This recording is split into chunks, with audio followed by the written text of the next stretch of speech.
ini kelas ketua kelas. Ketua kelas silakan pimpin teman-temannya untuk berdoa terlebih dahulu. Doa mulai. Doa selesai. Baik, anak-anak semua, sebelum kita mulai pelajaran, apa saja yang perlu kita persiapkan untuk kita belajar?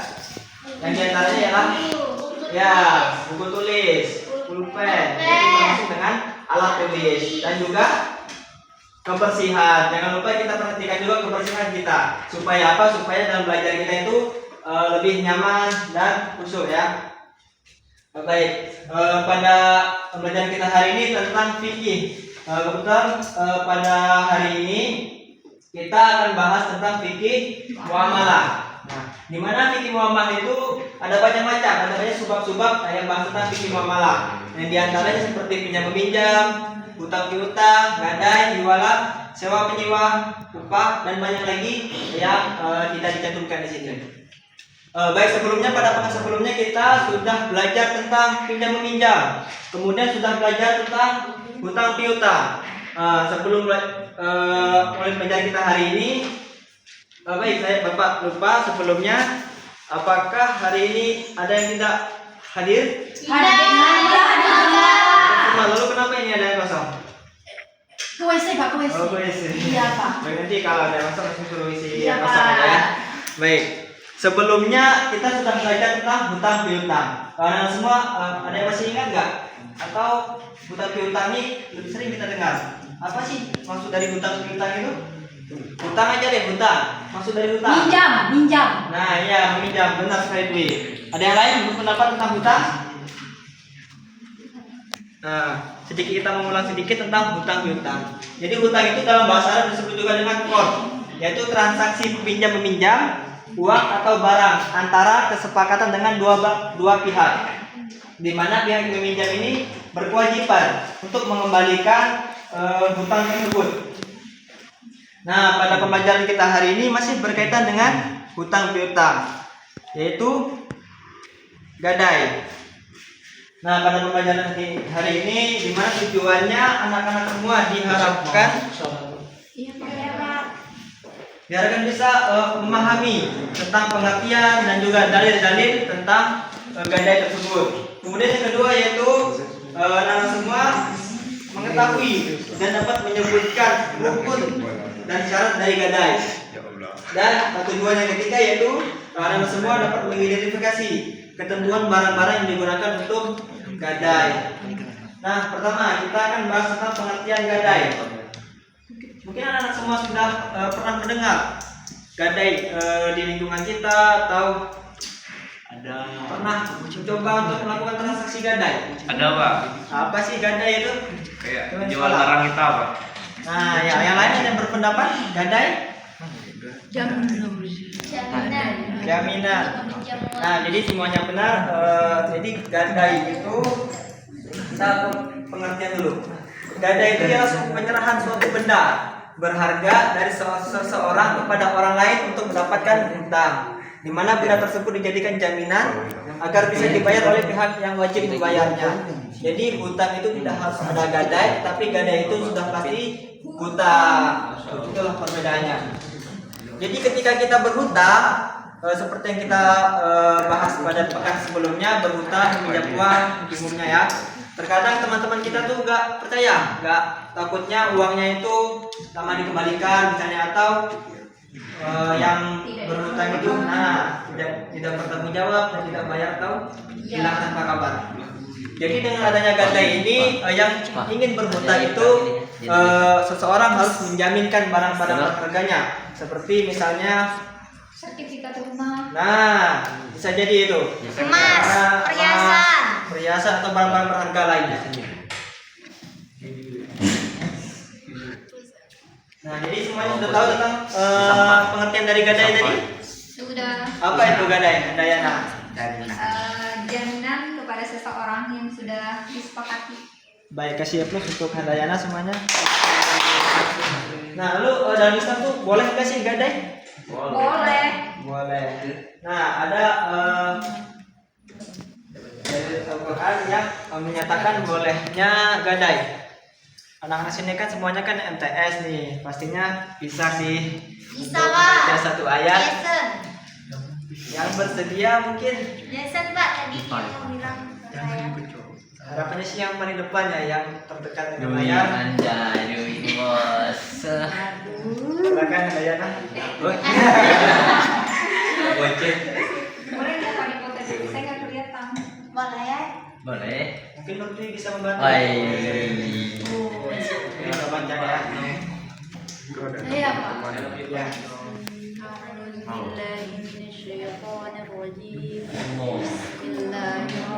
Allah buat semua.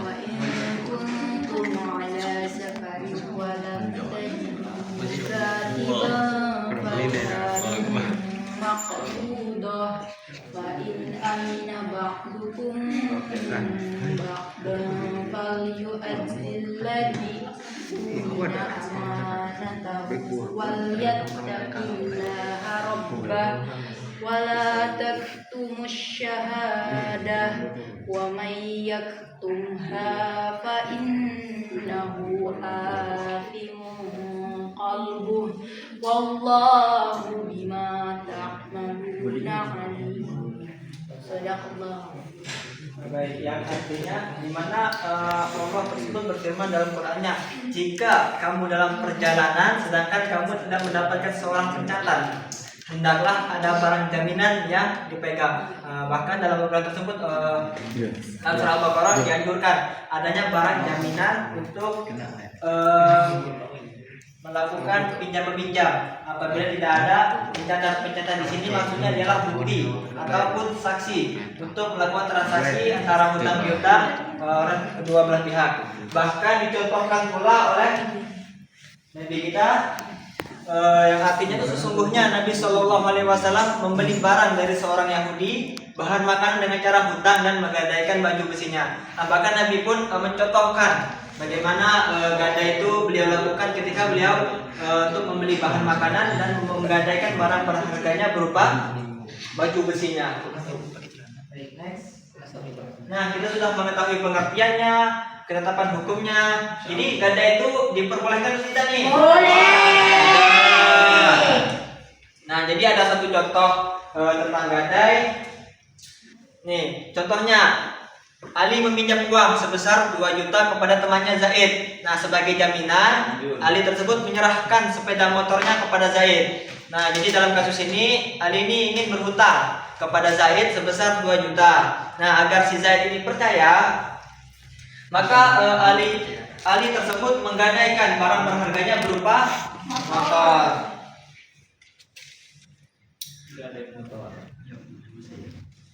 Nah, maka timbullah pertanyaan.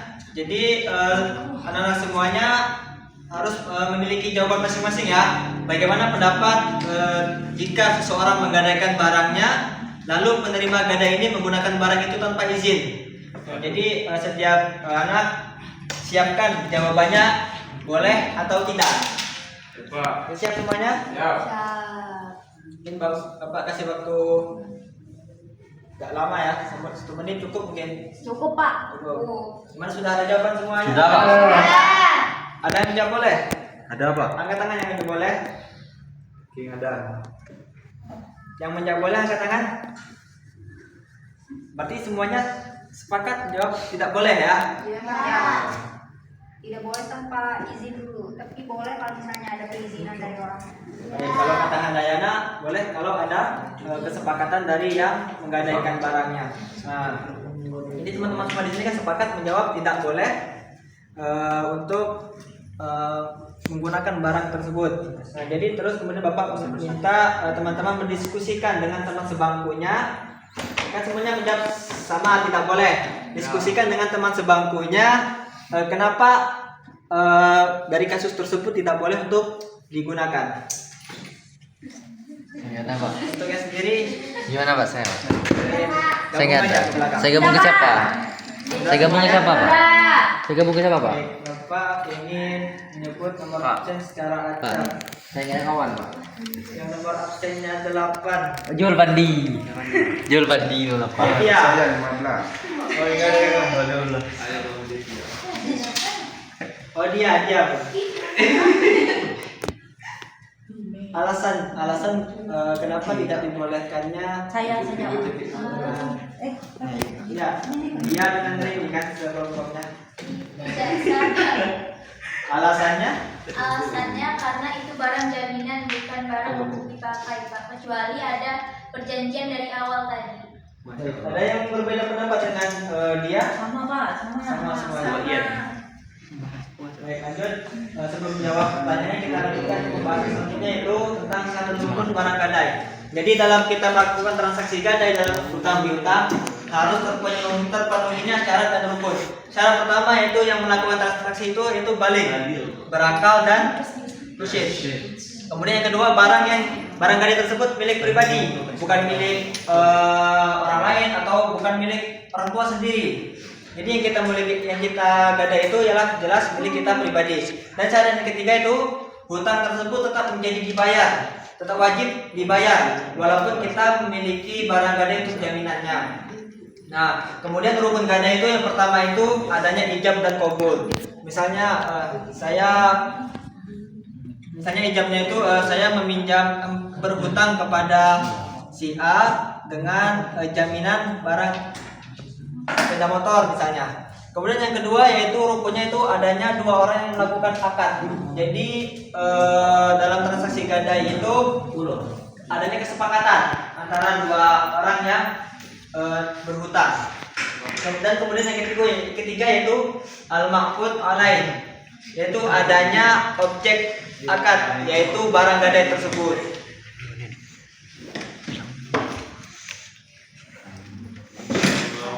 Nah, yang terakhir yaitu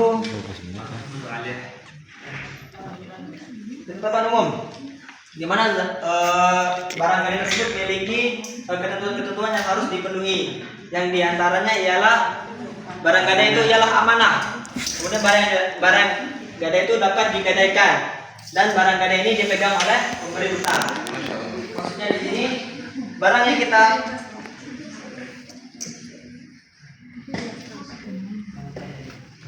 barang gadai tersebut ada di tangan yang memberi hutang. Jadi ketika kita menggadaikan barang itu kita serahkan kepada yang memberi hutang. Dan terkait persoalan kita tadi terkait barang itu amanah. Maksudnya ialah barang gadai itu bukanlah sesuatu yang harus ada dalam hutang piutang, tapi barang gadai itu diadakan dengan kesepakatan kedua belah pihak. Jika pemilik uang khawatir, uangnya tidak kembali. Nah, mungkin pembahasan tentang fikih muamalah terkait materi gadai kita cukupkan sampai sini dahulu. Kemudian kita lanjutkan untuk pertemuan selanjutnya. Jadi kesimpulan untuk pembelajaran hari ini,